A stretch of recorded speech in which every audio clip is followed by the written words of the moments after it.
இயேசு கிறிஸ்துவின் நாமத்தினால உங்கள் யாவருக்கும் அன்பின் வாழ்த்துக்கள். இந்த நாளிலும் ஒரு கேள்வி உங்களுக்கு இருக்கலாம். நான் எவ்வளோ ஜெபம்னாலும் கடவுளை என்னை பார்க்கவே மாட்டேங்கிறாரு அப்படின்னு சொல்லிட்டு ஒருவேளை கலங்கி நீங்கள் இருக்கிறீங்களா அல்லது பயந்து இருக்கிறீங்களா? வசனம் நம்மளுக்கு எல்லாம் அழகா பதில் சொல்லிடும் சூப்பரா.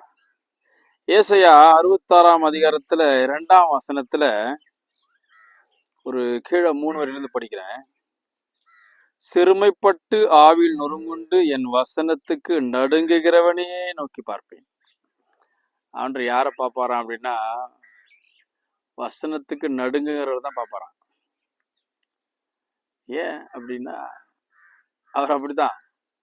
இந்த உலகத்துல நம்ம சொல்லலாம், நான் யாருக்கும் போயிட மாட்டேன், நான் பெரிய ஆளு, எல்லாத்தையும் நான் பார்த்துப்பேன்னு சொல்லலாம். ஆனா ஆண்டுக்கு முன்னால வரும்போது நம்ம நடுங்கிதான் ஆகணும்.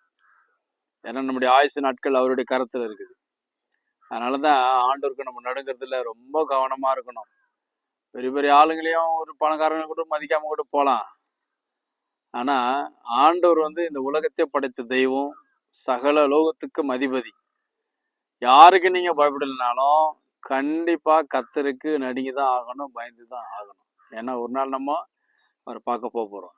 ஸோ அதனால தைரியமா இருக்கிறது நல்லதுதான், தப்பு கிடையாது, ரொம்ப சந்தோஷம்தான். ஆனா கடவுள் கிட்ட வரும்போது நீங்க ஜெபிக்கும் பொழுது ஆண்டு உங்களை பார்க்கறன்ற பயத்தோடு இருக்கணும். அதே நேரத்துல ஏதோ ஒரு தவறான காரியங்களை செய்யறதுக்கு ஒரு வாய்ப்பு கிடைக்குதுன்னா ஆண்டவர் உன்னை பார்க்கிறாருன்ற பயத்தோடு நீங்க நடுங்கி அந்த இடத்தை விட்டு ஓடி வந்தீங்கன்னா ஆண்டருடைய கரம் உங்க மேல இருக்கும்.